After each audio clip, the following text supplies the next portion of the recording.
At the first presidential debate for the 2020 election, both President Donald Trump and Democratic presidential nominee Joe Biden were fired up, talking over each other and basically bickering more than debating. The answer to the question is no. Ukraine. No, sir. With $1 billion, if you that is absolutely not true. It was an adventure, to say the least. You use some high-minded language. I'm just going to say it like it is. That was a show.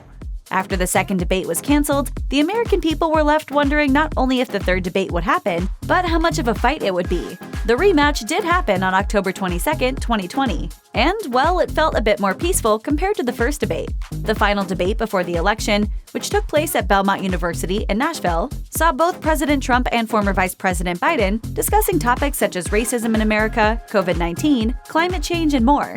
Unlike the first debate, both candidates more willingly answered in turn and respected the other while they were speaking. Part of that was due to their microphones being muted when they were out of time, but nevertheless, the debate was civil. You can always count on President Trump's gesticulations while he's speaking, though. And this debate was no different. We gathered insight from an expert to get a professional's take on President Trump's performance. Allison Henderson, a body language expert at Moving Image Consulting LLC, exclusively told Nicki Swift that President Trump's body language at the debate was his usual.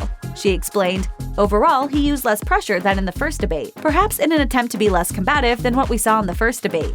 Henderson thinks Trump looked like he'd been coached, especially at the beginning of the debate, when he appeared to show restraint. Henderson pointed out that President Trump frequently uses an accordion-like hand movement and shared insight on what it could mean, saying, he continued his open palm movement throughout the debate, in his "I have nothing to hide" signal. Often he did this move with shrinking his shoulders and tightening his body when he brought his hands to his center. This can undermine the truth signal by giving the signal that he is shrinking away from his words. Henderson also noted that President Trump chose to speak to Vice President Biden rather than to the camera and the people viewing at home. She said she also believes the way Trump addresses Biden has a particularly strong meaning, and added, "Wiggles through his body show his real feelings of extreme disdain for Biden when Biden is speaking. He stands with his head cocked to the side, looking down his nose at Biden to come across as superior." Henderson believes Trump was, quote, "slightly less forceful than at the first presidential debate."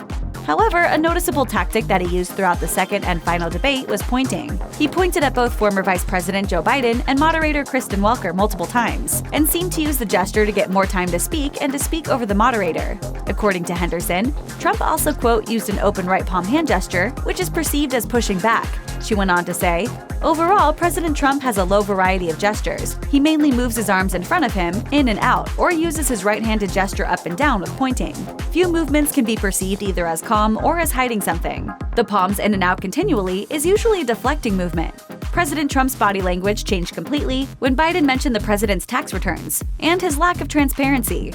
Henderson noticed that Trump returned to, quote, "shifts and wiggles" when this topic was brought up, adding that when he became uncomfortable, he smiled to himself with pursed lips. Henderson noted, Trump became a bit more emotional and raised his tempo, and sped up his movements and rate of speech when he started mocking Biden. An example of this is when Trump called Biden a typical politician after the former vice president addressed middle-class American families by speaking directly to the camera. I'm not a typical politician. Okay, that's why I got elected. Check out one of our newest videos right here. Plus, even more Nicki Swift videos about the latest hot topics are coming soon. Subscribe to our YouTube channel and hit the bell so you don't miss a single one.